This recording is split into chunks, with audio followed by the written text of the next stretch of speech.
आप लोगों से रिक्वेस्ट है, कहानी को बिना स्किप किए सुनिएगा ताकि आप कहानी का पूरा आनंद ले सके और कहानी को अच्छे से समझ सके। कहानी बेहद खूबसूरत और बिल्कुल अलग है। आप कहानी को पढ़ने के बाद खुद भी इस कहानी की तारीफ करने से खुद को रोक नहीं पाएंगे। तो चलिए रूह को छू लेने वाली एक मोहब्बत की अनोखी दास्तान को शुरू करते हैं। जयपुर से कुछ ही दूरी पर एक गांव में तकरीबन 6 साल की एक छोटी बच्ची अपने हाथों में एक गुड़िया लिए रास्ते पर चल रही थी। वो अपनी गुड़िया से बात करते हुए बोली, आज मैं तुम्हारी शादी करूंगी और तुम्हें खूब अच्छे से सजाऊंगी। देख लेना, इस गांव की सबसे ज़्यादा खूबसूरत दुल्हन तुम ही बनोगी। ये बोलते हुए वो आगे बढ़ रही थी, लेकिन अचानक ही उसके कदम रुक गए जब उसने सामने की तरफ नज़रें उठाकर देखा, जहाँ पर एक आदमी खड़ा था जो इस लड़की को बेशर्मी भरी नज़रों से देख रहा था। वो छोटी बच्ची मासूमियत से बोली, क्या हुआ कालू काका, आप मुझे ऐसे क्यों देख रहे हैं? कालू तुरंत बोला, ए चंदा, तू इस गुड़िया की शादी करना चाहती है क्या? लेकिन तुझे पता है शादी के बाद क्या होता है? वो बच्ची चंदा अपना सरनामे हिलाकर बोली, मुझे नहीं पता काका, आप बता दो शादी के बाद क्या होता है। चंदा का सवाल सुनकर उस आदमी के चेहरे पर तिरछी मुस्कुराहट आ गई। वो जल्दी से बोला, मैं तुझे बता तो दूंगा, लेकिन यहाँ नहीं, तू मेरे साथ अकेले में चल, जहाँ कोई हम दोनों की बात ना सुन पाए। अगर किसी और को ये सारी बातें पता चल गई तो फिर तो तेरी गुड़िया पीछे रह जाएगी ना। चंदा जल्दी से बोली, ठीक है काका, आप मुझे ले चलिए। उसकी बात सुनकर कालू ने जल्दी से चंदा को अपनी गोद में उठाया। उसकी गुड़िया एकदम से नीचे गिर गई तो चंदा रोने लगी, लेकिन कालू जल्दी से उसके मुंह पर अपना हाथ रखते हुए बोला, रो मत, वरना सबको हमारे बारे में पता चल जाएगा। चंदा ने अपना चेहरा हाँ में हिलाया और चुप हो गई। कालू जल्दी से उसे पहाड़ी के पीछे वाले इलाके में ले गया और वो गुड़िया वहीं पर गिरी रह गई जहाँ पर वो गिरी थी। वहीं दूसरी तरफ सिसोदिया महल, जयपुर। सिसोदिया महल सिर्फ नाम से ही महल नहीं था, ये महल दिखने में जितना ज़्यादा बड़ा था उतना ही ज़्यादा खूबसूरत भी था। महल के चारों तरफ से गार्डन बना हुआ था जिसमें खूबसूरत पेड़ पौधे लगे हुए थे और वहाँ पर पक्षियों के चहकने की आवाज़ें गूंज रही थी। लेकिन अंदर की तरफ से किसी लड़के के चिल्लाने की आवाज़ सुनाई दे रही थी और साथ ही साथ बर्तनों के नीचे गिरने की भी। अंदर महल के हॉल में एक खूबसूरत डाइनिंग टेबल सजा हुआ था, जहाँ पर एक लड़का जो तकरीबन 11 साल का था वो हेड चेयर पर बैठा था और अपने सामने रखे हुए सारे बर्तनों को नीचे गिरा रहा था। वो जोरों से चिल्लाते हुए बोला, मुझे माँ के हाथों से खाना खाना है, मुझे नहीं खाना किसी दासी के हाथ से खाना, और तुम्हारे हाथ से तो बिल्कुल भी नहीं। बोलते हुए वो अपने सामने खड़ी दासी की तरफ देख रहा था जो उसे खाना खिलाने की कोशिश कर रही थी, लेकिन वो खाना खा ही नहीं रहा था। वो तुरंत बोली, राजा साहब प्लीज ऐसा मत कीजिए, आपको खाना खिलाने की जिम्मेदारी हमारी है, प्लीज आप खाना खा लीजिए। उसकी बात सुनकर राजा साहब, जिसे सिर्फ राजा साहब कहकर बुलाया नहीं जाता था बल्कि उसका नाम भी राजवेंद्र सिसोदिया था और वो बड़ा होकर एक राजा ही बनने वाला था, उसमें अभी से ही राजा बनने वाले वो सारे गुण थे जो एक राजा में होने चाहिए, सिवाय उसके गुस्से को छोड़कर। और वो गुस्सा भी बेवजह नहीं था। वो एक बार फिर से चिल्लाते हुए बोला, तुम्हारी जिम्मेदारी तुम देखो, मुझे तुम्हारी जिम्मेदारी से कोई लेना देना नहीं है। मैंने एक बार कह दिया कि मैं अपने माँ के हाथों से खाना खाऊंगा, मतलब अपनी माँ के हाथों से ही खाना खाऊंगा। ये बोलते हुए वो अब गुस्से से कांपने लगा था। कुछ ही दूरी पर खड़ा एक शख्स जो तकरीबन 35 साल का था वो चुपचाप उसे देख रहा था। उनका नाम मनोहर सिसोदिया था और वो राजवेंद्र सिसोदिया के बाप थे। उनके साथ ही उनका छोटा भाई शिवराज सिसोदिया खड़े थे। वो उनके कंधे पर अपना हाथ रखकर बोले, आपको कुछ करना चाहिए भाई साहब। शिवराज की बात सुनकर मनोहर ने अपना सर हाँ में हिलाया और सामने वाले कमरे की तरफ बढ़ गए जहाँ पर एक औरत आईने के सामने खड़ी तैयार हो रही थी। उसे देखकर मनोहर जल्दी से बोले, बाहर राजवेंद्र अपनी माँ के हाथों से खाना खाना चाहता है। ममता जी, ये सिंगार तो आप बाद में भी कर लेंगी, क्या आप एक बार चलकर उसे अपने हाथों से खाना। उनकी बात पूरी होती उससे पहले ही ममता जी, जो कि मनोहर जी की दूसरी पत्नी थी, वो उनकी तरफ घूम गई और बोली, मेरे पास और भी बहुत काम है मनोहर जी। अभी मुझे फुर्सत मिली थी तैयार होने की तो मैं बस तैयार हो रही थी, वरना आप तो जानते हैं कि सारा दिन मुझे मेरे बच्चे को संभालने से फुर्सत ही नहीं मिलती। ये बोलते हुए वो आकर बिस्तर पर बैठ गई, जहाँ एक छोटा सा बच्चा बिस्तर पर लेटा हुआ था, जो तकरीबन 2-3 साल का था। मनोहर जी ने एक गहरी सांस ली और कमरे से बाहर चले गए। उनके जाने के बाद ममता जी के चेहरे पर तिरछी मुस्कुराहट आ गई। जैसे ही मनोहर जी बाहर आए, शिवराज जी उनके सामने आकर खड़े हुए और बोले, एक बार फिर से आप खाली हाथ लौट आए भाई साहब। मैंने तो आपको कितनी बार कह दिया कि क्यों नहीं आप मंसूरी को फ़ोन करते। आप एक बार दोबारा उससे बात करके देखिए ना, शायद इस बार वो अपनी बेटी को महल में भेजने के लिए तैयार हो जाए। राजा को दासी भी मिल जाएगी और एक दोस्त भी। माँ की कमी पूरी करने के लिए आपने दूसरी शादी तो कर ली, लेकिन वो कमी पूरी नहीं हो पाई। अब आप दोबारा शादी तो नहीं कर सकते, लेकिन उसके लिए एक दोस्त तो ला सकते हैं ना। मनोहर जी शिवराज जी की बात सुनकर जल्दी से बोले, लेकिन मंसूरी ने मना कर दिया। वो चंदा को महल भेजने के लिए तैयार नहीं है और हम उसके साथ ज़बरदस्ती। उनकी बात पूरी होती उससे पहले ही उनके जेब में रखा उनका फ़ोन बजने लगा। उन्होंने तुरंत अपना फ़ोन बाहर निकाला तो उस पर गांव में से एक नंबर से कॉल आ रहा था। ये वही नंबर था जिस पर फ़ोन करके वो चंदा की माँ मंसूरी से बात किया करते थे। उन्होंने जल्दी से फ़ोन उठाया तो सामने से मंसूरी के रोने की आवाज़ सुनाई दी। मनोहर जी जल्दी से बोले, चुप चुप हो जाओ मंसूरी, हम बस अभी थोड़ी देर में गांव में पहुंच रहे हैं। ये बोलकर उन्होंने फ़ोन काट दिया और अगले ही पल शिवराज जी के साथ बाहर की तरफ आए और गाड़ी में बैठकर गांव के लिए निकल गए। कुछ ही देर बाद गांव में मंसूरी का घर, जो बस एक कमरे का था, बाहर की तरफ खाली आंगन था जो मिट्टी का बना हुआ था। वहाँ चारपाई पर बैठी चंदा अपनी गुड़िया से खेल रही थी। उसके सामने ही चारपाई पर मंसूरी बैठी थी जो रोए जा रही थी। अगर आज वो वक्त पर अपनी बच्ची को नहीं बचाती तो आज चंदा शायद जिंदा भी नहीं रहती। वो रोते हुए मासूम सी चंदा की तरफ देख रही थी, जिसे पता भी नहीं था कि आज उसके साथ क्या होने वाला था। तभी उस घर के दरवाजे से शिवराज जी और मनोहर जी अंदर आए। उन्हें देखते ही मंसूरी तुरंत चारपाई से उठी और अपने चेहरे पर घूंघट ओढ़कर ढंग से खड़ी हो गई। चंदा ने एक नज़र मंसूरी की तरफ देखा और फिर पलटकर दरवाजे की तरफ देखने लगी तो शिवराज जी और मनोहर जी की तरफ देखते हुए उसके चेहरे पर हल्की सी मुस्कुराहट आ गई। वो भागते हुए उनके पास आई और उनके पैर छूकर बोली, प्रणाम बड़े हुकुम सा, प्रणाम छोटे हुकुम सा। मंसूरी को देखते हुए वो दोनों अंदर आए और मनोहर जी तुरंत बोले, क्या हुआ मंसूरी, चंदा ठीक तो है ना, उसे कुछ हुआ तो नहीं? और वो आदमी कहाँ है? मंसूरी अपने आंसू साफ करते हुए बोले, गांव वालों ने उसे सज़ा दे दी, लेकिन उसे तो सज़ा मिल गई हुक्म पर, अब शायद सज़ा की बारी मेरी और मेरी चंदा की है। मनोहर जी ने हैरानी से मंसूरी की तरफ देखा। मंसूरी अपने हाथ जोड़कर बोली, आप हमेशा मुझसे कहते थे कि मैं चंदा को आपके साथ महल भेज दूं, और मैं मना कर देती थी। अपनी इकलौती संतान को खुद से दूर करने की हिम्मत मुझ में नहीं थी, लेकिन अब लगता है कि शायद मुझे ये फैसला लेना होगा। आप चंदा को यहाँ से महल ले जाइए हुकुम जी, उसे उसके राजा साहब की दासी बना दीजिए। मनोहर जी तुरंत बोले, देखो मंसूरी, तुम ऐसे दबाव में आकर कोई फैसला।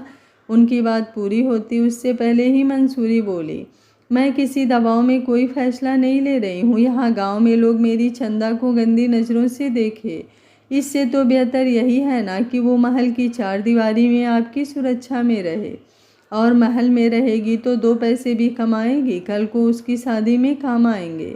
आप चंदा को अपने साथ ले जाइए हुकुम सा। उसकी बात सुनकर मनोहर जी ने गहरी सांस ली और फिर शिवराज जी की तरफ देखे तो शिवराज जी ने अपना चेहरा हाँ में हिला दिया। मनोहर जी ने अब चंदा की तरफ देखा जो अपनी गुड़िया अपने हाथ में लिए हुए थी। वो उसकी तरफ देखते हुए बोले, चंदा तुम हमारे साथ चलोगी क्या? चंदा मुस्कुराई और बोली, जैसे माँ कहेंगी मैं बिल्कुल वैसे ही करूँगी बड़े हुकुम। उसकी बात सुनकर मनोहर जी मुस्कुराए और चंदा को लेकर वहाँ से जाने लगे। मंसूरी ने जल्दी से उन्हें रोका और बोली, 1 मिनट, बस 1 मिनट का वक्त दे दीजिए हुकुम। ये बोलकर वो तुरंत चंदा के पास आई और अगले ही पल उसके सामने घुटनों के बल बैठकर उसने चंदा को अपने सीने से लगा लिया। चंदा भी मंसूरी के सीने से लगी और फिर उसके सीने से अलग होकर उसके आंसू पोंछते हुए बोली, रोना बंद करो माँ, आपने तो कहा था कि मुझे जब भी आपकी याद आएगी तो आप मुझसे मिलने आएंगी, तो फिर अब आप रो क्यों रही हैं? मंसूरी मुस्कुराई और बोली, हाँ मेरी बच्ची, जब भी तुझे मेरी याद आएगी तो मैं तुझसे मिलने आऊँगी, लेकिन तू पहले वादा कर मुझे कि तू छोटे राजा साहब की अच्छे से सेवा करेगी, उनका पूरा ख्याल रखेगी।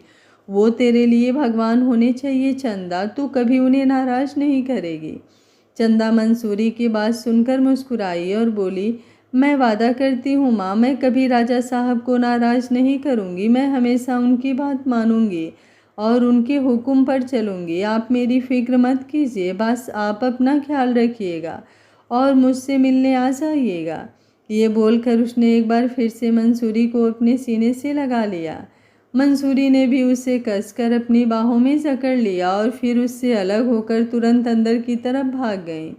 मनोहर जी समझ चुके थे कि वो भावुक हो गई है, इसलिए उन्होंने चंदा का हाथ पकड़ा और उसे लेकर बाहर की तरफ चल दिए। कुछ ही देर में वो लोग अपनी गाड़ी में बैठकर गांव की हद से बाहर निकल चुके थे।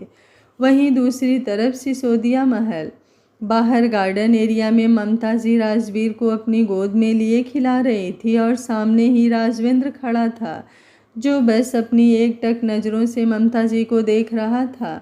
जैसे ही राजवीर को अपनी गोद में खिलाती थी, वैसे उन्होंने आज तक कभी राजवेंद्र को अपनी गोद में नहीं लिया था। तभी एक दासी वहां पर आई और राजवेंद्र की तरफ देखते हुए बोली, ये आपके लिए जूस। अगले ही पल राजवेंद्र ने उस जूस के गिलास को नीचे ज़मीन पर गिराया और गुस्से से बोला, मैंने कहा ना मुझे तुम्हारे हाथों से कुछ भी नहीं चाहिए, तो तुम्हें समझ में नहीं आता क्या? ये बोलते हुए वो गुस्से से कांप रहा था। तभी वहाँ पर किसी की आवाज़ आई, ये क्या किया आपने छोटे राजा साहब? ये तो आपने पूरा जूस नीचे गिरा दिया, आपको ऐसा नहीं करना चाहिए था। मेरी माँ कहती है कि खाने पीने का अपमान नहीं करना चाहिए, ये तो किस्मत वालों को मिलता है। वो आवाज़ सुनकर राजवेंद्र अपना चेहरा झुमाकर सामने की तरफ देखने लगा, जहाँ पर चंदा खड़ी थी। उसे देखते हुए राजवेंद्र की आंखें बड़ी हो गई। वो गुस्से से बोला, तुम कौन हो और तुम्हारी हिम्मत कैसे हुई राजवेंद्र सिसोदिया के सामने जुबान चलाने की? उसकी बात सुनकर चंदा मुस्कुराते हुए उसके बिल्कुल करीब आकर खड़ी हुई और बोली, मैं चांदनी हूँ, प्यार से सब मुझे चंदा कहते हैं, आप मुझे चांदनी कहकर भी बुला सकते हैं और चंदा कहकर भी। मैं यहाँ पर आपकी सेवा करने के लिए आई हूँ, आज से मैं आपकी दासी हूँ और राजा साहब आप मेरे भगवान हैं, मुझे आपका हुक्म मानना है। राजवेंद्र गुस्से से बोला, चली जाओ यहाँ से, मुझे कोई दासी नहीं चाहिए। ये बोलकर वो गुस्से से लाल होता हुआ वहाँ से चला गया और चांदनी मायूस नज़रों से उसकी तरफ देखती रही। शिवराज जी और मनोहर जी दोनों दूसरी तरफ खड़े थे और जब उन्होंने अभी राजवेंद्र को ऐसे नाराज होकर जाते हुए देखा तो उनके चेहरे पर परेशानी छलकने लगी। वहीं चंदा अपने हाथों में पकड़ी हुई गुड़िया की तरफ देखकर बोली, ये तो राजा साहब नाराज़ हो गए। माँ ने कहा था कि मुझे राजा साहब को नाराज़ नहीं करना, लेकिन यहाँ तो मैंने आते ही उन्हें नाराज़ कर दिया। अब मुझे उन्हें मनाने के लिए उनके पास जाना पड़ेगा। ये बोलकर उसने उस गुड़िया को अपने सीने से लगाया और फिर राजवेंद्र के पीछे पीछे उसके कमरे की तरफ बढ़ गई। शिवराज ने मनोहर जी के कंधे पर अपना हाथ रखा और एक गहरी सांस लेकर बोले, कुछ वक्त दो राजवेंद्र को, वो धीरे धीरे ठीक हो जाएगा। अगर ज़्यादा जोर जबरदस्ती करेंगे तो कहीं मामला हाथ से ना निकल जाए। पहले ही तुम बहुत गलत फैसला ले चुके हो मनोहर। ये बोलते हुए उनकी नज़र ममता जी पर गई, जिसे देखकर मनोहर जी ने भी बस पछतावे की एक गहरी सांस ली। वहीं दूसरी तरफ चंदा धीमे धीमे कदमों से अब राजवेंद्र के कमरे में आई और आकर दरवाजे पर खड़ी हो गई। सामने राजवेंद्र बिस्तर पर बैठा था और गुस्से से एकदम लाल नजर आ रहा था। जैसे ही चंदा आगे की तरफ आई, राजवेंद्र ने गुस्से से कांपते हुए उसकी तरफ देखा और अगले ही पल सामने साइड टेबल पर रखा हुआ कांच का वास उठाया और उसके पैरों के पास फेंक दिया। चंदा एकदम से डर गई। वो सारा कांच उसके पैरों के सामने बिखरा हुआ था। चंदा अभी भी राजवेंद्र की तरफ देख रही थी। वो डरी ज़रूर थी लेकिन डर कर पीछे नहीं हटी। वो अभी भी अपनी जगह पर बिल्कुल वैसे ही खड़ी थी। राजवेंद्र गुस्से से चिल्लाते हुए बोला, मैंने मना किया था ना तुम्हें कि मेरे पास मत आना, फिर तुम यहाँ क्यों आई? चली जाओ यहाँ से बाहर। चंदा उसकी बात पर हल्का सा मुस्कुराई और बोली, ये बात आप मुझे यूं भी तो बोल सकते थे ना राजा साहब, ये कांच तोड़ने की क्या ज़रूरत थी? राजवेंद्र गुस्से से बोला, मुझे राजा साहब कहकर मत बुलाओ, अभी मैं राजा बना नहीं हूँ, मेरा नाम राजवेंद्र है। मुझे नहीं अच्छा लगता जब कोई मुझे राजा साहब बुलाता है। उसकी बात पर चंदा मुस्कुराते हुए बोली, लेकिन मैं तो आपको राजा साहब ही कहकर बुला सकती हूँ। राजा साहब, आप मेरे भगवान जैसे हैं, आपका नाम मेरे लिए लेना पाप है। राजवेंद्र उसकी बात सुनते हुए बस उसकी तरफ देख रहा था। उसके पास दासियां तो बहुत थी महल में, काम करने वाली नौकरानियों की कमी नहीं थी, लेकिन कोई भी उससे इस तरह से बात नहीं करता था। हर कोई बस अपनी जिम्मेदारी पूरे करने की कोशिश करता था, लेकिन उसे समझने की और उसकी बात का जवाब इस तरह से देने की हिम्मत किसी की भी नहीं होती थी। राजवेंद्र गुस्से से बोला, मतलब तुम मेरा हुक्म नहीं मानोगी? मैं तुम्हें कह रहा हूँ कि तुम मुझे राजा साहब नहीं कहकर बुलाओगी और तुम कह रही हो कि तुम मुझे राजा साहब ही कहोगी। ये बोलते हुए वो बिस्तर से उठा और चंदा के करीब आने लगा। अगले ही पल चंदा उस कांच पर चलते हुए जल्दी से राजवेंद्र के पास गई और बोली, साइड हट जाइए राजा साहब, आपको लग जाएगी। ये बोलकर उसने राजवेंद्र की कमर पर अपना हाथ रखकर उसे साइड भी कर दिया था। राजवेंद्र हैरानी से उसकी तरफ देखने लगा। उसे आगे ना आने देने के चक्कर में चंदा के खुद के पैर पूरी तरह से जख्मी हो गए थे। वो जिस तरह से कांच पर चलती हुई आई, कांच के टुकड़े उसके पैरों में चुभ गए थे और नीचे पूरा फर्श खून से लाल हो गया था, लेकिन चंदा के चेहरे पर अभी भी कोई दर्द नहीं था। राजवेंद्र उसकी तरफ हैरानी से देख रहा था और चंदा मुस्कुराते हुए बोली, मैंने आपको ऐसा तो नहीं कहा राजा साहब कि मैं आपका हुक्म नहीं मानूंगी। बस मैं ये कह रही हूँ कि आप मेरे लिए राजा साहब ही हैं। अगर आप मुझे इसकी अनुमति नहीं देंगे तो कोई बात नहीं, आप मुझे जो खुद को बुलाने के लिए कहेंगे मैं आपको उसी नाम से बुलाऊंगी। लेकिन आप मेरे लिए तो मेरे राजा साहब रहेंगे ना? आप मेरी ज़ुबान पर हुकूमत कर सकते हैं लेकिन मेरे दिल पर तो नहीं ना? उसकी बात सुनकर राजवेंद्र हैरान रह गया। वो चंदा से तकरीबन 5-6 साल बड़ा था, उससे ज़्यादा बातों को समझ सकता था, लेकिन चंदा की तो बातें ही जैसे अलग थी।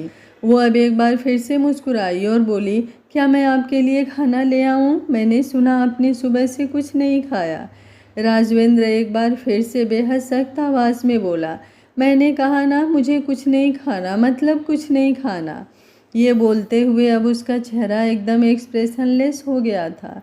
एक गहरी सांस लेकर वो बिना चंदा की तरफ देखे बोला, एक दासी से कहकर ये सब साफ करवा देना और अपने पैरों पर मरहम लगा देना। चंदा मुस्कुराई और बोली, आप फिक्र मत कीजिए, मैं अपने पैरों पर मरहम लगा लूँगी, पर कृपया करके आप मेरी एक बात मान लीजिए, खाना खा लीजिए राजा साहब। ये बोलते हुए उसके एक एक शब्द में बेहद मासूमियत झलक रही थी। राजवेंद्र उसकी बात सुनकर बस चुपचाप उसकी तरफ देखता रहा और अब चंदा के चेहरे पर मुस्कुराहट तैर गई।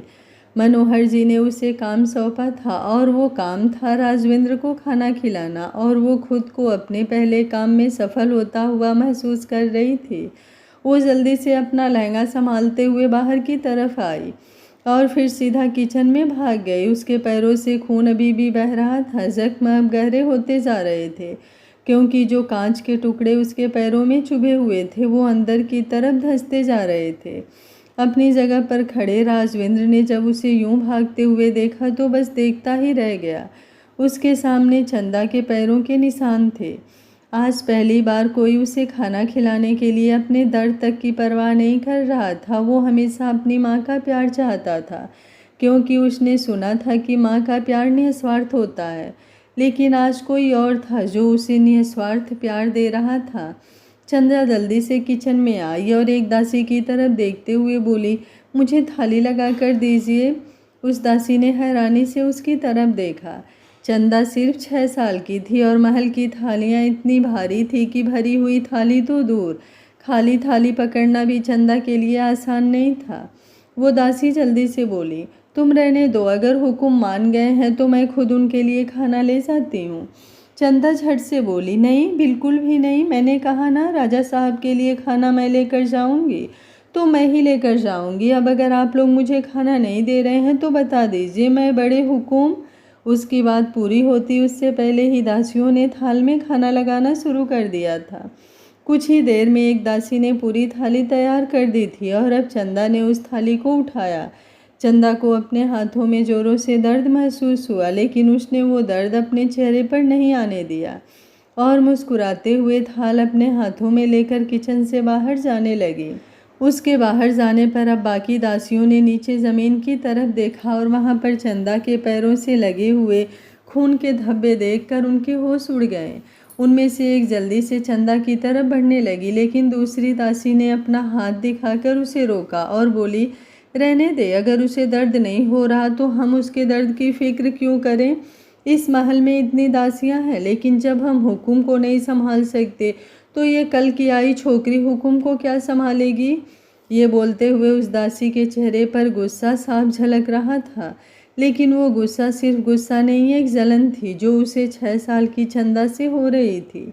चंदा अपने हाथों में वो खाने में भरी हुई बड़ी सी थाल लेकर वापस राजवेंद्र के कमरे में आई। राजवेंद्र का कमरा एक किनारे पर था तो किचन महल के दूसरे किनारे पर थी।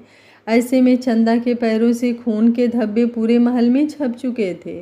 राजवेंद्र जो अपने बिस्तर पर बैठा था, जब उसने चंदा को अपने सामने वो खाने की थाल लेकर खड़े होते हुए देखा तो वो हैरान रह गया।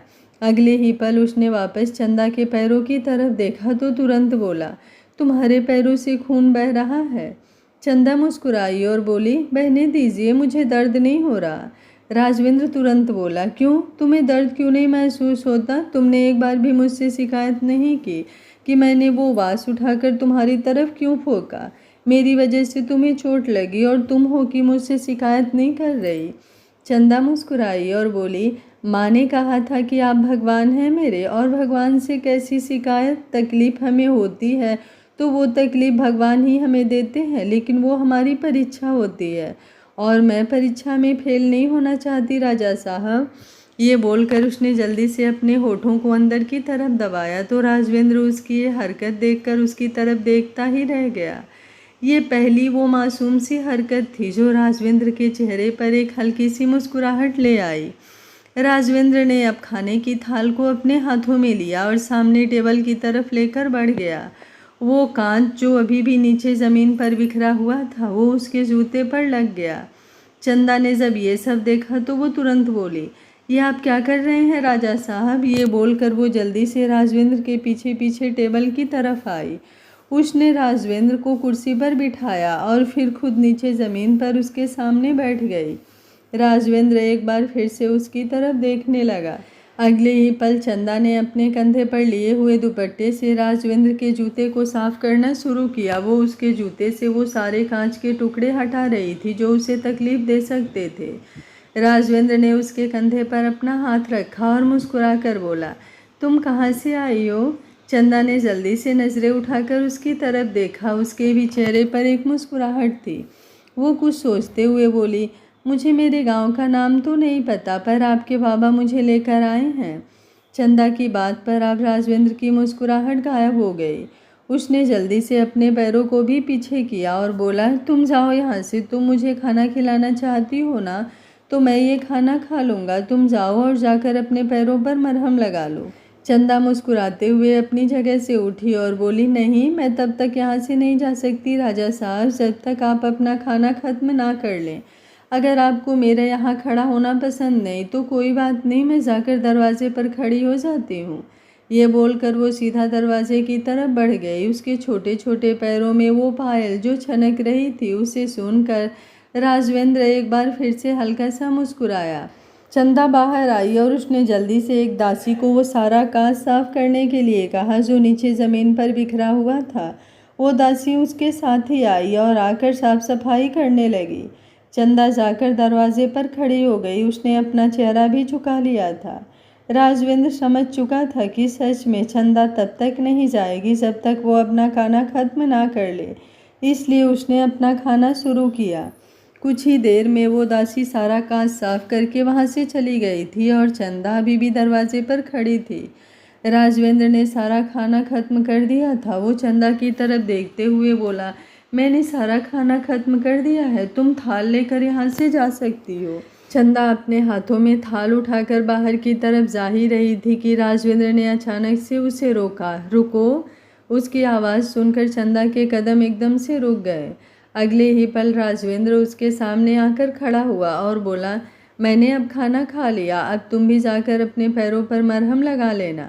चंदा मुस्कुराई और बोली, जी राजा साहब। ये बोलकर वो तुरंत वहाँ से चली गई और राजवेंद्र उसकी तरफ देखता रह गया।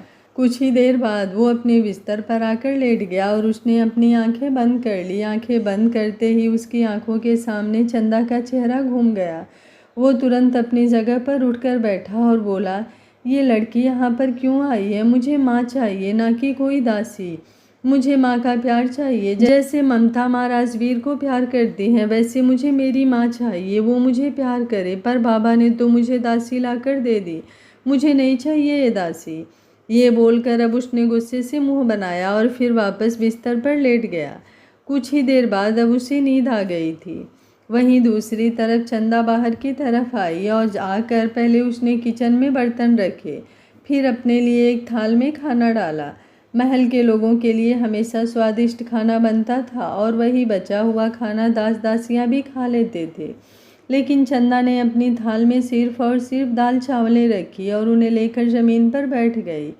एक दासी वहाँ पर आई और बोली, ये क्या खा रही हो तुम? इतना सब कुछ तो बना है खाने में, फिर भी ये दाल चावल खा रही हो, कुछ अच्छा सा खा लो। चंदा मुस्कुराई और बोली, नहीं, मेरे लिए यही बहुत है। ये बोलकर उसने अपना खाना खत्म किया और फिर अपनी जगह से उठकर बर्तन धोने वाली जगह पर आई और वहाँ पर अपनी प्लेट और चम्मच धोकर उसने साइड में रख दी। अब वो बाहर आंगन की तरफ आई और इधर उधर नज़रें घुमाने लगी। सामने ही उसे एक नल नज़र आया। वो उस नल के पास आई और पहले उसने पानी पिया और फिर अपने पैरों को धोने लगी। उसके पैरों पर जख्म हो चुके थे जिन पर सूखा हुआ खून जमा हुआ था। उसने अच्छे से अपने पैरों को साफ किया और फिर एक गहरी सांस लेकर बोली, मुझे नहीं पता मरहम कहाँ से मिलेगी, वैसे भी अब मेरे पैरों में दर्द नहीं हो रहा, तो मुझे मरहम की ज़रूरत ही नहीं है, बस अब सोने को जगह मिल जाए। ये बोलते हुए वो मासूमियत से इधर उधर अपनी नज़रें घुमा रही थी। महल की लाइटें बंद होने लगी थी। मनोहर जी ने एक दासी से चंदा को उसके सोने की जगह बताने के लिए कहा था, लेकिन उस दासी ने जानबूझकर चंदा को वो जगह नहीं दिखाई ताकि चंदा पूरी रात बिना सोए ही गुजार दे और फिर सुबह होने तक परेशान होकर खुद ही महल से भाग जाए। चंदा कुछ देर यूं ही उस नल के पास खड़ी रही और फिर मुस्कुराते हुए बोली, मैं यहाँ पर राजा साहब के लिए आई हूँ ना, तो बस वही मेरा ठिकाना है। ये बोलकर वो एक बार फिर से मुस्कुराई और अगले ही पल राजवेंद्र के कमरे की तरफ बढ़ गई। वो जैसे ही कमरे में आई उसकी नज़र राजवेंद्र पर गई जो आराम से बैठा हुआ है।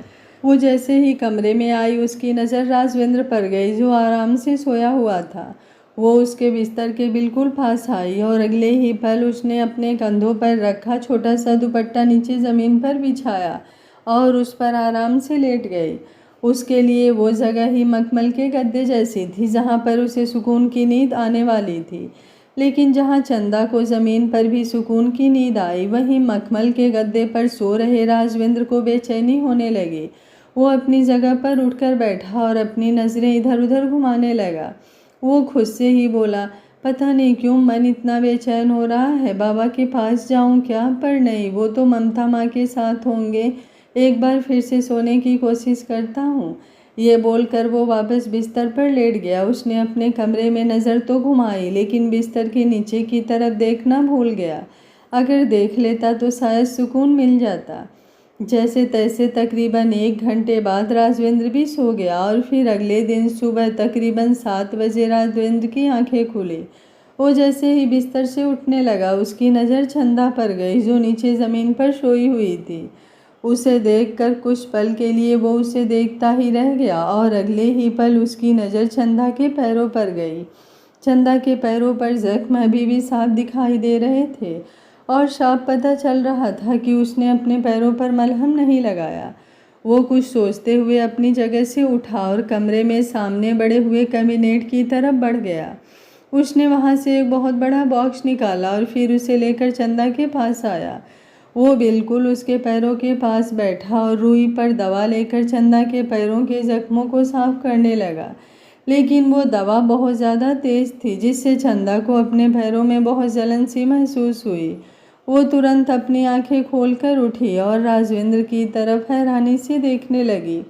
अगले ही पल उसने उसके हाथों से वो रुई का फोहा लिया और बोली, ये आप क्या कर रहे हैं राजा साहब? आप मेरे पैरों को हाथ नहीं लगा सकते, मैं दासी हूँ आपकी, और माँ ने कहा था कि मेरी जगह आपके पैरों में है, ना कि आप मेरे पैरों को छू सकते हैं। उसकी बात पर राजवेंद्र खुद दूसरी तरफ देखने लगा। इतना तो वो भी जानता था कि महल का कोई भी शख्स दासी के पैरों को तो क्या, उसके हाथों को छूना भी सही नहीं समझता। वो गहरी सांस लेकर बोला, वो मैं बस तुम्हारे पैरों पर जो जख्म है उन पर मरहम। उसकी बात पूरी होती उससे पहले ही चंदा बोले, आपको ये सब करने की ज़रूरत नहीं है राजा साहब, मैं ही कर लूँगी। कल रात को मुझे मलहम का डिब्बा नहीं मिला तो मुझे नहीं पता था मैं कैसे अपने जख्मों पर मरहम लगाऊं, पर आज लगा लूँगी। ये बोलकर वो अपने पैरों पर उठी। राजवेंद्र भी जल्दी से अपनी जगह से उठा और उसकी तरफ देखते हुए बोला, तुम कल रात को यहाँ क्यों सोई? चंदा मुस्कुराई और बोली, कोई और ठिकाना नहीं मिला तो यहीं आकर सो गई। वैसे भी खुदा के कदमों में तो जन्नत नसीब होती है ना, बस वही जन्नत नसीब कर ली मैंने भी। खैर अब मैं चलती हूँ। ये बोलकर उसने उस रुई को अपने हाथों में लिए अपने अपने कदम बाहर की तरफ बढ़ा दिए, जबकि राजवेंद्र बस उसे देख रहा था। उसकी बातें सुनकर वो हैरान था। वो 11 साल का था, लेकिन ऐसी बातें तो उसे भी नहीं करनी आती थी जो बातें 6 साल की चंदा कर रही थी। वो हैरान था। आज तक उसने जितने भी बच्चे देखे थे जो महल में आते थे, उसके बाबा के रिश्तेदार, उनके खास दोस्त, सबके बच्चे शरारती होते थे, लेकिन चंदा बहुत ही अलग थी। कुछ सोचते हुए राजवेंद्र बस हल्का सा मुस्कुराया। वहीं दूसरी तरफ जैसे ही चंदा बाहर आई, मनोहर जी की नज़र उस पर गई। वो उसके पास आए और बोले, कैसी हो तुम चंदा बेटा? चंदा मुस्कुराते हुए बोली, मैं अच्छी हूँ बड़े हुकुम, आप बताइए आप ठीक है ना? ये बोलते हुए वो बड़ी प्यारी लग रही थी। मनोहर जी मुस्कुराए और बोले, मैंने सुना कल तुमने राजवेंद्र को खाना खिलाया, तुम्हारा बहुत शुक्रिया। चंदा मुस्कुराते हुए बोली, इसमें शुक्रिया कहने की क्या बात है बड़े हुकुम, ये तो मेरा फ़र्ज़ है, आप फिक्र मत कीजिए। आज से मैं राजा साहब का पूरा ख्याल रखूँगी। अब मैं चलती हूँ। ये बोलकर वो आगे की तरफ बढ़ गई और मनोहर जी मुस्कुराते हुए उसकी तरफ देखने लगे। तकरीबन 1.5 घंटे बाद राजवेंद्र अपने कमरे से बाहर निकला और सीधा डाइनिंग एरिया की तरफ आया, जहाँ पर बहुत बड़ा डाइनिंग टेबल लगा हुआ था और उस पर खाना सजा हुआ था। वो आकर सीधा हेड चेयर पर बैठा और इधर उधर अपनी नज़रें घुमाने लगा। उसे हेड चेयर पर बैठते हुए देख वहाँ खड़ी मीना, जो कि कल से ही चंदा से एक अलग ही जलन महसूस कर रही थी, वो हैरान हुई। आज तक कभी राजवेंद्र खुद से आकर डाइनिंग टेबल पर नहीं बैठा था। वो तो किसी के खाना खिलाने पर भी नहीं खाता था और आज ऐसा लग रहा था जैसे उसे सच में भूख लगी है। मीना तुरंत आगे आई और बोली, हुकुम मैं आपको खाना परोस दूं? अगले ही पल राजवेंद्र बोला, नहीं नहीं वो मैं। ये बोलते हुए वो चुप हो गया। मनोहर जी वहाँ पर आए और राजवेंद्र की तरफ देखकर मुस्कुराते हुए बोले, तुम्हें यहाँ पर देखकर अच्छा लगा राजवेंद्र? राजवेंद्र ने उनकी तरफ नज़र उठाकर भी नहीं देखा और वहाँ से जाने लगा। तभी पीछे से चंदा की आवाज़ आई, कहाँ जा रहे हैं राजा साहब? मैं तो आपके लिए खाना लेकर आई थी। ये बोलते हुए वो आकर राजवेंद्र के सामने खड़ी हो गई। अब तक राजवेंद्र का चेहरा एकदम एक्सप्रेशनलेस था, लेकिन अब उसके चेहरे पर हल्की सी मुस्कुराहट तैर गई और वो वापस अपनी जगह पर बैठ गया। मनोहर जी के चेहरे पर भी हल्की सी मुस्कुराहट तैर गई। वो राजवेंद्र की तरफ देखते हुए बोले, मुझे तुमसे पूछना था राजवेंद्र कि क्या तुम दोबारा से स्कूल जाना शुरू करोगे? मेरा मतलब है अगर तुम चाहो तो हम महल में ही तुम्हारे लिए टीचर। उनकी बात पूरी होती उससे पहले ही राजवेंद्र चंदा की तरफ देखते हुए बोला, मैं स्कूल जाऊंगा बाबा, आप स्कूल में बात कर लीजिएगा। ये बोलकर वो खाना खाने लगा और चंदा मुस्कुराते हुए उसकी तरफ देखने लगी। उसे भी ये बात पता थी कि राजविंद्र ने कुछ ही वक्त पहले स्कूल जाना छोड़ दिया था, जिसका कारण शायद उसका अकेलापन ही था। पर वो अकेलापन अब शायद पूरी ज़िंदगी के लिए दूर होने वाला था, या फिर किस्मत के कुछ और ही इरादे थे। जहाँ चंदा और राजविंद्र के चेहरे पर हल्की मुस्कुराहट थी, वहीं दूसरी तरफ मीना गुस्से से चंदा की तरफ देख रही थी। अगले ही पल वो मुंह बनाते हुए वहाँ से चली गई। शाम का वक्त तकरीबन 7 बजे। ममता जी महल में हाल में बीचों बीच खड़ी थी और गुस्से से अपने सामने खड़ी दासियों की तरफ देख रही थी। वो गुस्से से दांत पीसते हुए बोली, किसकी इतनी हिम्मत हुई कि उसने मेरे कमरे में आकर चोरी करने की कोशिश की। मेरा एक खूबसूरत सा हार जो महंगे हीरो का बना हुआ था, वो मुझे नहीं मिल रहा। जिसने भी एक घटिया हरकत की है, वो खुद ब खुद मेरे सामने आ जाए, वरना भी मैं उसे छोड़ूंगी नहीं।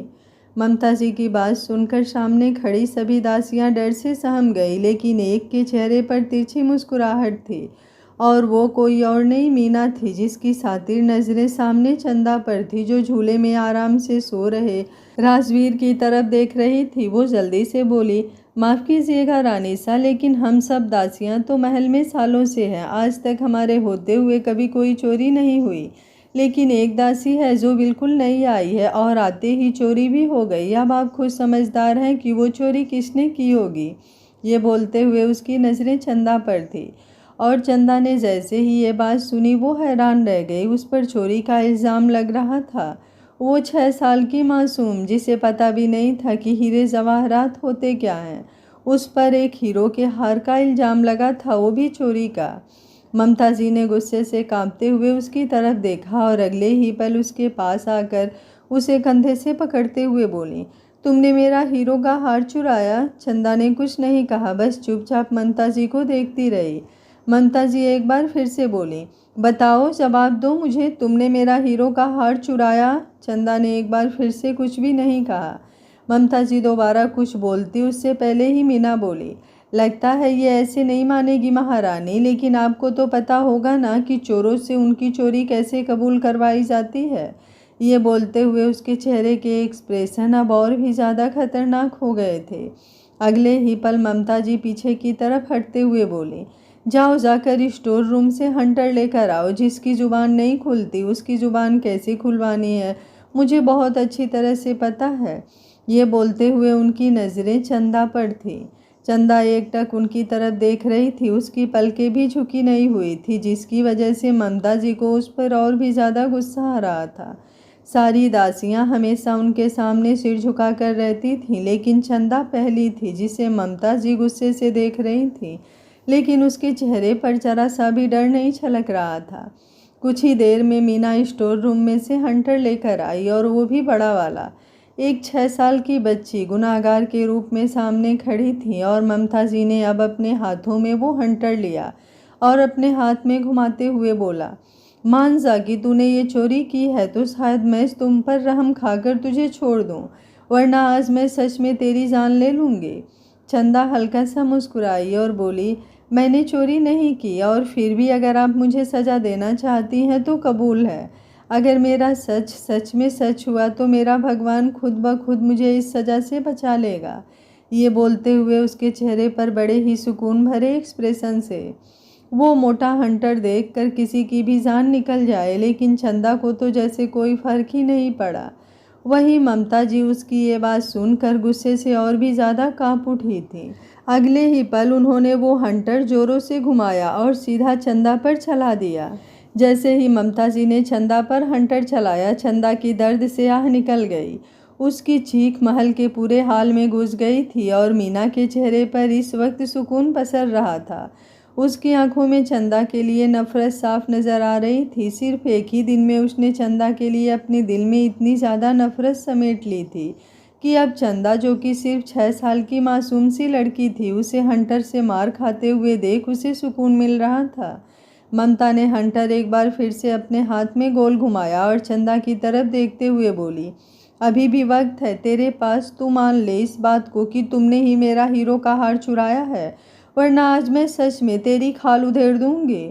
उसकी बात सुनकर चंदा सिसक कर बोली, मैंने आपको सच बता दिया है रानी सा, मैंने आपका हार नहीं चुराया, मैं चोर नहीं हूँ। उसकी बात सुनते हुए ही ममता ने गुस्से से गरजते हुए उस पर दोबारा हंटर चलाया, लेकिन इस बार हंटर चंदा की पीठ पर नहीं बल्कि किसी और की पीठ पर लगा। लेकिन जिसकी पीठ पर भी वो हंटर लगा उसने दर्द से उफ तक नहीं भरी, बल्कि उसकी गुस्से भरी नज़रें ममता पर उठ चुकी थीं। वो कोई और नहीं राजवेंद्र था जो अब गुस्से में लाल हो रहा था। आज तक उसने सिर्फ ममता को उम्मीद भरी नज़रों से देखा था कि कब ममता राजवीर की तरह उस पर भी अपना ममता लुटाएंगी, लेकिन आज वो ममता को गुस्से से देख रहा था। ममता जी दांत पीसते हुए बोली, हटो यहाँ से, आज मैं इस लड़की को छोड़ूंगी नहीं। एक तो चोरी करती है ये और ऊपर से अपना जुर्म कबूल भी नहीं करती। ये बोलकर उसने जैसे ही राजवेंद्र को पीछे की तरफ धक्का देना चाहा। राजवेंद्र अब पूरी तरह से चंदा के आगे आया और बोला, खबरदार, अगर आपने चंदा पर अब एक बार भी ये हंटर चलाया तो। उसकी बात सुनकर ममता गुस्से से बोली, क्या क्या कहा तुमने? तुम मुझे धमकी दे रहे हो, वो भी इस लड़की के लिए? तुम जानते नहीं हो इस लड़की ने क्या किया है। इस लड़की ने मेरा हीरो का हार। उनकी बात पूरी होती उससे पहले ही राजवेंद्र बोला, मुझे नहीं जानना चंदा ने क्या किया है और क्या नहीं। मेरे लिए किसी की बात मैटर नहीं करती। मुझे चंदा से जानना है कि उसने कुछ किया है या नहीं। ये बोलकर अब उसने चंदा की तरफ देखा। चंदा की आंखों में आंसू भरे हुए थे। राजवेंद्र उसकी तरफ देखते हुए बोला, बताओ मुझे चंदा, क्या तुमने चोरी की है? ये बोलते हुए उसका लहजा काफ़ी सख्त था। चंदा ने अपना चेहरा नामे हिलाया और बोली, बिल्कुल भी नहीं राजा साहब, कसम खुदा की। ये बोलते हुए उसने अपनी गर्दन पर चिकोटी काटी तो राजवेंद्र के लिए जैसे अब और कोई सवाल रह ही नहीं गया था। तभी मीना आगे आई और राजवेंद्र की तरफ देखते हुए बोली, लेकिन हुकुम, भला कोई चोर ये बात क्यों मानेगा कि उसने चोरी? उसकी बात पूरी होती उससे पहले ही राजवेंद्र ने अपना हाथ दिखाकर उसे रोक दिया और बोला, मैंने आपसे कुछ पूछा क्या? नहीं ना, तो आप चुप रहिए। जब आपसे कुछ पूछा जाएगा तो आप अपनी टिप्पणी दे सकती हैं। ये बोलकर अब वो वापस ममता जी की तरफ देखने लगा। ममता गुस्से से बोली, तुम इस लड़की के लिए हमें घूर कर देख रहे हो, इस लड़की के लिए हमसे जुबान लड़ा रहे हो। जब हमने कह दिया कि ये लड़की चोर है तो मतलब चोर? राजवेंद्र ममता जी की बात पूरी होने से पहले ही बोला, किसी के कहने से कुछ नहीं होता। ये सिसोदिया महल है। अगर यहाँ पर चोरी हुई है तो जब तक वो चोरी साबित नहीं हो जाती तब तक किसी को भी सज़ा देने का हक किसी के पास नहीं है। अगर चंदा ने चोरी की है तो ये बात आप साबित कर दीजिए। उसके बाद भी सज़ा देने का हक सिर्फ और सिर्फ बाबा का है और किसी का नहीं। ये बोलकर अब उसने चंदा का हाथ पकड़ा और उसे अपने साथ अपने कमरे की तरफ ले गया। चंदा चुपचाप उसके साथ चलती रही। उसका रोना अभी भी जारी था। वो बहुत सिसक सिसक कर रो रही थी। ममता अपनी जगह पर खड़ी गुस्से से कांप रही थी। मीना उनके पास आई और ममता को गहरी नज़रों से देखते हुए बोली, देख रही है ना आप रानी सा, कैसे एक 6 साल की लड़की ने इस महल की काया पलट दी। आज तक हमने कभी हुकुम को आपके सामने जुबान चलाते हुए नहीं देखा था, लेकिन आज हुकुम उस लड़की के लिए आपके साथ बदतमीजी कर गए। अब ना जाने आगे इस महल में और क्या क्या होगा। बड़ी अब सुगनी निकली ये लड़की तो। ये बोलकर मीना पीछे की तरफ हट गई और ममता के कानों में बस उसकी बातें गूंजती रह गई। वहीं दूसरी तरफ राजवेंद्र चंदा को अपने कमरे में लेकर आया तो चंदा उसकी तरफ देखते हुए बोली, मैं सच बोल रही हूँ राजा साहब, मैंने कोई चोरी नहीं की है, आप मुझ पर यकीन। उसकी बात पूरी होती उससे पहले ही राजवेंद्र बोला, बस कुछ भी कहने की ज़रूरत नहीं है तुम्हें, मुझे कुछ नहीं सुनना। अगर तुमने चोरी की होगी तो चोरी साबित हो जाएगी और अगर नहीं साबित हुई तो सामने वाले को उसका जवाब मिल जाएगा। चंदा ने कुछ नहीं कहा, बस अपनी नज़रें झुका ली। अगले ही पल राजवेंद्र उसके करीब हुआ और बोला, तुम्हें चोट लगी होगी ना? चंदा चुप रही। उसने कुछ नहीं कहा। उसे चोट तो लगी थी, वो हंटर इतना ज़्यादा मोटा था। उसने सच में एक ही बार में चंदा की पीठ बिल्कुल लाल कर दी थी। उसे दर्द भी महसूस हो रहा था, लेकिन वो कुछ बोल नहीं पा रही थी। राजवेंद्र ने उसके कंधे पर अपना हाथ रखा और बोला, तुम अपना चेहरा घुमाकर दूसरी तरफ खड़ी हो जाओ, मैं तुम्हें मरहम लगा दूंगा। चंदा तुरंत बोली, रहने दीजिए आप राजा साहब, मैं अपने आप मरहम लगा लूँगी। राजवेंद्र गुस्से से बोला, मैं तुमसे आराम से बात कर रहा हूँ तो तुम मेरी बात नहीं मान रही। लगता है मुझे अब हुक्म की तरह ही हुक्म करना होगा। ये बोलकर वो पीछे की तरफ हटा और चंदा की तरफ देखते हुए बोला, अपना चेहरा दूसरी तरफ करो और जब तक मैं तुम्हें सामने देखने के लिए ना कहूँ तब तक तुम्हारा चेहरा घूमना नहीं चाहिए। उसकी बात सुनकर चंदा ने अपना चेहरा झुकाया और हल्का सा मुस्कुरा कर बोली, जैसा आप कहें राजा साहब। ये बोलकर वो तुरंत दूसरी तरफ घूम गई और अगले ही पल उसने अपना चेहरा भी झुका लिया। राजवेंद्र ने वहीं साइड में रखी हुई दवाई उठाई जो कि एक लेप था और उसे लेकर चंदा के पीछे आकर खड़ा हुआ। उसने चंदा के कपड़ों को हल्का सा ऊपर उठाया और फिर उन पर वो लेप लगाने लगा। उसकी कमर पर वो लाल निशान देखकर उसकी आंखें गहरी लाल हो गई। चंदा एकदम से सिसक उठी। वो लेप बहुत ठंडा था जिसकी वजह से जैसे ही चंदा को वो लेप लगा उससे बहुत जलन सी महसूस हुई। उसकी आंखों से आंसू एक बार फिर से बहने लगे। राजवेंद्र इस वक्त बहुत ही अजीब सी फीलिंग महसूस कर रहा था, लेकिन उसने चंदा को मरहम लगाना बंद नहीं किया और फिर कुछ देर बाद उसने चंदा के कपड़े को ठीक किया और बोला, अब तुम मेरी तरफ देख सकती हो। चंदा ने उसका हुक्म मानते हुए उसकी तरफ देखा। राजवेंद्र पीछे की तरफ हटते हुए बोला, जाओ जाकर अपने लिए गर्म दूध बना लो, तुम्हें उससे राहत मिलेगी। चंदा ने अपना चेहरा हाँ में हिलाया और बोली, जैसा आप कहें, लेकिन पहले मैं अपना फर्ज पूरा कर लूं। राजवेंद्र ने हैरानी भरी नज़रों से उसे देखा। चंदा तुरंत बोली, अगर उस हंटर से मेरी पीठ पर जख्म हुआ है राजा साहब, तो जख्म तो आपकी पीठ पर भी हुआ होगा ना। आपने तो मुझे मरहम लगा दी, लेकिन मैंने तो अभी आपको मरहम लगाई ही नहीं। उसकी बात पर राजवेंद्र चौंक गया। चंदा ने अब बस उसे गहरी सी नज़रों से देखा तो राजवेंद्र ने अगले ही पल अपना कुर्ता निकाल दिया और अपना चेहरा घुमाकर चंदा के सामने खड़ा हो गया। चंदा ने जल्दी से एक चौकी उठाई और अपने हाथों में मरहम लेकर राजवेंद्र की पीठ पर लगाने लगी। राजवेंद्र हंसा और बोला, मुझे गुदगुदी हो रही है। चंदा मुस्कुराई और भी ज़्यादा छेड़खानी करते हुए राजवेंद्र की पीठ पर मरहम लगाने लगी। अब राजवेंद्र अपनी पीठ हिलाता तो चंदा की हंसी छूट जाती और उसे हंसते हुए देखकर राजवेंद्र जानबूझकर अपनी पीठ और हिलाने लगा। चंदा की हंसी लगातार बढ़ती जा रही थी। कुछ पल बाद वो चौकी से नीचे उतरी और मुस्कुराते हुए बोली, मैंने आपको मरहम लगा दी और जो दूध की गिलास आपने मुझे पीने के लिए कहा है ना, अब आपको भी वो पीना पड़ेगा।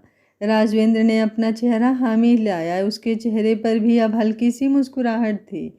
चंदा वहाँ से जाने लगी तो राजवेंद्र तुरंत उसे रोकते हुए बोला, पहले तो तुमने मेरी बात नहीं मानी, अब इतनी आसानी से क्यों मान रही हो। चंदा ने पलटकर उसकी तरफ देखा और बोली, क्योंकि अब आपने हुक्म दिया है राजा साहब और आपका हुक्म मानना मेरा फ़र्ज़ है जिसमें मैं कभी पीछे नहीं हटूंगी। ये बोलकर वो तुरंत वहाँ से चली गई और राजवेंद्र उसकी बात के बारे में सोचता रहा। उसके चेहरे पर एक हल्की सी मुस्कुराहट थी। वहीं दूसरी तरफ मनोहर जी गुस्से से ममता जी को देख रहे थे। वो हैरानी से बोले, तुम ऐसा कैसे कर सकती हो ममता? तुम जानती हो वो छोटी सी बच्ची तुम्हारा हार नहीं चुरा सकती। भला उसे इन सब चीज़ों से क्या ही लेना देना। ममता जी गुस्से से बोले, आपको वो दिखाई दे रहा है जो मैंने किया, वो क्यों नहीं दिखाई दे रहा जो राजवेंद्र ने किया। आज उसने भरी महफिल में हमारा मजाक बनाया है, हमारे सामने जुबान चलाई है। बताइए क्या इज्जत रह गई हमारी सबके सामने। मनोहर जी तुरंत बोले, तुम राजवेंद्र की बातों को दिल पर लगा रही हो। तुम जानती हो वो कैसा है, वो हमेशा सच का साथ देता है और चंदा सच बोल रही थी। उसने तुम्हारा हार नहीं चुराया तो तुम उसे सज़ा नहीं दे सकती। बेहतर होगा तुम अपनी आंखें खोलो और देखो कि तुम्हारा हार गायब हुआ है तो उसे किसने चुराया है। और वैसे भी मुझे नहीं लगता एक हार के लिए तुम्हें इतना परेशान होने की ज़रूरत है। हम तुम्हारे लिए ऐसे बहुत से हार बनवा सकते हैं। ये बोलकर वो वहाँ से चले गए और ममता जी गुस्से से उनकी तरफ देखने लगी। अब ममता जी के दिल में चंदा के लिए नफ़रत और भी ज़्यादा बढ़ चुकी थी और जैसे जैसे ये नफ़रत बढ़ रही थी वैसे वैसे वक्त भी बीत रहा था। तकरीबन 6 साल बाद चंदा महल से बाहर थी और उसने अपने ही लहंगों को अपने हाथों से उठाया हुआ था। वो ज़ोरों से भागे जा रही थी। भागते हुए वो महल के बाहर पहुंची और हांफते हुए गहरी गहरी सांस लेने लगी। उसके सामने ही महल का बड़ा सारा दरवाज़ा था जो बिल्कुल वैसा ही था जैसे आज से 6 साल पहले था। हालांकि महल के अंदर की काफ़ी चीज़ बदल चुकी थी, लेकिन वो दरवाज़ा अभी भी बिल्कुल पहले जैसा था। तभी एक लड़की चंदा को देखते हुए बोली, आराम से सांस ले ले, क्या हुआ, इतना भाग क्यों रही हो? चंदा ने अपने लहंगे को वापस उठाया और बोली, वक्त नहीं है मेरे पास शिवानी, मुझे जल्दी से राजा साहब के पास जाना है, वरना वो जान ले लेंगे मेरी। ये बोलकर वो तुरंत महल के अंदर आकर सामने ही बनी हुई सीढ़ियाँ चढ़ते हुए ऊपर की तरफ भाग गई, जहाँ बहुत बड़ा कॉरिडोर बना हुआ था, जिसका एक हिस्सा ऊपर की तरफ खुला हुआ था और दूसरा हिस्सा छत से बंद था। सामने ही एक झूला लगा हुआ था जिस पर राजवेंद्र बैठा था, जो अब तकरीबन 16-17 साल का हो चुका था। उसे देखते ही चंदा की सांस सूखने लगी, क्योंकि राजवेंद्र उसे गुस्से से घूर रहा था। उसके हाथों में एक मोटा सा डंडा था। चंदा जल्दी से उसके सामने आकर खड़ी हुई और बोली, माफ़ कर दीजिए ना राजा साहब, बस आज की ये गलती भुला दीजिए। आइंदा सच में कोई गलती नहीं करूँगी। राजवेंद्र की नज़रें अब उस पर और भी ज़्यादा गहरी हो गई थी। वो चंदा को देख रहा था, जो मात्र 12 साल की थी। उसका बदन भी बिल्कुल 12 साल की लड़कियों जैसा ही था, लेकिन बचपन की दहलीज पार करता हुआ जवानी के दरवाजे पर कदम रखता हुआ उसका बदन अब बदलने लगा था। चंदा राजवेंद्र की तरफ देखते हुए फिर बोली, माफ़ कर दीजिए ना राजा साहब, बस ये आखिरी गलती, उसके बाद मैं कभी कोई गलती नहीं करूँगी। राजवेंद्र हल्का सा मुस्कुराया और बोला, अच्छा ठीक है, माफ़ कर दूंगा, लेकिन तब जब तुम अपने एग्ज़ाम में पास हो जाओगी। उसकी बात पर चंदा ने मुंह बनाया, क्योंकि जो एग्ज़ाम उसका राजवेंद्र लेने वाला था वो उसे बिल्कुल नहीं आता था। वो धीमे धीमे कदमों से आगे आई और बोली, लेकिन मुझे कुछ नहीं आता राजा साहब। उसकी बात पर राजवेंद्र ने जल्दी से साइड में रखी हुई छड़ी उठाई तो चंदा जल्दी से बोली, अच्छा अच्छा ठीक है, मैं कोशिश करती हूँ। ये बोलकर वो तुरंत नीचे ज़मीन पर बैठ गई तो राजवेंद्र उसकी तरफ देखते हुए बोला, मैंने कितनी बार कहा है तुमसे, तुम ऐसे नीचे मत बैठा करो, चलो इधर आओ, मेरे पास बैठो। ये बोलते हुए उसने उसे अपने पास झूले पर आकर बैठने का इशारा किया तो चंदा जल्दी से बोली, माफ़ कर दीजिए राजा साहब, लेकिन ये बात आपकी नहीं मान पाऊंगी मैं जानती हूँ आप राजा और दास जैसी चीज़ में विश्वास नहीं लगते, लेकिन अगर कोई और देखेगा तो अच्छा नहीं लगेगा ना। और आप तो जानते हैं कि महल में पहले ही कुछ लोग मुझ पर बेवजह गुस्सा करते हैं। राजवेंद्र तुरंत बोला, तुम्हें उन लोगों का गुस्सा दिखाई देता है या फिर मेरा तुम्हारे लिए प्यार? उसके सवाल पर जैसे चंदा सब कुछ हार गई, वो चुपचाप अपनी जगह से उठी और आकर झूले पर बैठ गई। उसके एक हाथ में खूबसूरत सी किताब थी और दूसरे हाथ में पेन। उस किताब में कुछ क्वेश्चन लिखे हुए थे जिन्हें वो सॉल्व करने की कोशिश कर रही थी। राजवेंद्र ने उसे काउंटिंग सिखा दिया था और अब वो उसे ऐड करना सिखा रहा था। चंदा महल के सारे काम खत्म करके रोज़ राजवेंद्र से क्लास लेती थी। सामने एक सवाल था जिस पर लिखा था कि 15 और 17 कितने होते हैं। तो चंदा ने पहले 5 उंगलियों पर काउंट किया और फिर 7 अपनी उंगलियों पर काउंट करने लगी। काउंट करने के बाद उसने 12 कहते हुए उस पर 2 लिखा, लेकिन अगले ही पल उसने उसके साथ 1 भी लिख दिया, जिससे टोटल 32 की जगह 12 हो गया। वो जल्दी से मुस्कुरा कर बोली, कर दिया मैंने ये राजा साहब, आप देखिए। ये बोलकर उसने वो किताब राजवेंद्र की तरफ बढ़ा दी तो राजवेंद्र उसे देखते हुए मुंह बनाया।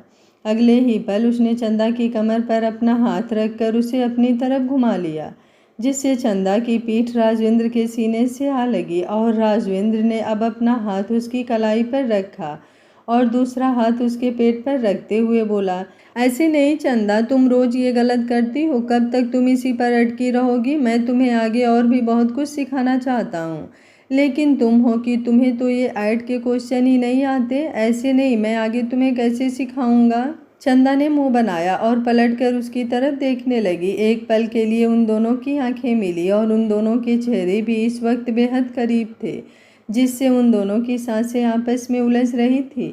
राजवेंद्र ने अब अपना हाथ जो उसकी कलाई पर रखा हुआ था वो उसके हाथ पर रखा और बोला, 15 और 17 12 नहीं होते चंदा, 32 होते हैं। चंदा उसकी तरफ देखते हुए बोली, मुझे क्या पता राजा साहब, मुझे तो बस इतना पता है कि एक और एक एक होते हैं। ये बोलते हुए उसकी सांसें बेहद गहरी चल रही थी। राजवेंद्र हैरानी से बोला, मतलब? चंदा ने मुस्कुराकर अपनी नज़रें झुका ली और वापस किताब की तरफ देखते हुए बोली, बस बहुत हुआ राजा साहब, अब मुझे और नहीं पढ़ना। आप भूल रहे हैं कि आज आपको अपने बाबा के साथ महल में होने वाली चर्चा पर बैठना है। बहुत जल्दी आप सबके राजा साहब बनने वाले हैं। तो उसकी बात बीच में ही काट कर राजवेंद्र ने अब उसके गाल पर अपना हाथ रख कर उसका चेहरा वापस अपनी तरफ घुमाया और बोला, मैं तुमसे कुछ पूछ रहा हूँ चंदा, बताओ कौन से एक और एक होते हैं। चंदा की नज़रें उसके चेहरे पर थी और उसका दिल जोरों से धक धक कर रहा था।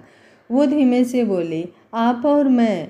ये बोलकर वो जल्दी से राजवेंद्र के पास से उठी और वापस पलटकर उसकी तरफ देखते हुए बोली, मुझे आपके लिए रात का खाना बनाना है राजा साहब, अब इजाज़त दीजिए। ये बोलते हुए उसने अपनी नज़रें झुका रखी थी। राजवेंद्र तुरंत बोला, और अगर मैं इजाज़त ना दूं तो? मेरे ज़िद्दी पिया का बस 2 पार्ट ही बचा है, उसके बाद ये स्टोरी चैनल पर रोज़ाना आएगी जो आपके दिलो दिमाग पर अपनी छाप ज़रूर छोड़ेगी। सच में बेहद खूबसूरत स्टोरी है, इससे जुड़ना बिल्कुल मत भूलिएगा आप लोग। आगे आने वाले पार्ट और भी ज़्यादा इंटरेस्टिंग होते जाएंगे। बिल्कुल नया कॉन्सेप्ट और रूह को छू लेने वाली मोहब्बत आप लोगों को देखने को मिलेगी। उम्मीद करती हूँ बस कहानी पर आप लोगों का सपोर्ट और प्यार मिल जाए। कहानी के पहले पार्ट में आप लोग कमेंट करने में कंजूसी बिल्कुल मत करिएगा कि कहानी आप लोगों को कैसी लग रही है। आप लोगों का कमेंट और सपोर्ट ही मुझे मोटिवेट करता है और भी खूबसूरत और इंटरेस्टिंग कहानी लाने के लिए। आगे क्या होगा कहानी में जानने के लिए कहानी के साथ बने रहिए और अपने प्यारे प्यारे कमेंट से कमेंट बॉक्स को भरते रहिए। उम्मीद करती हूँ आप लोग कहानी को एंजॉय कर रहे होंगे। Thank you for watching. मिलते हैं कहानी के अगले भाग में।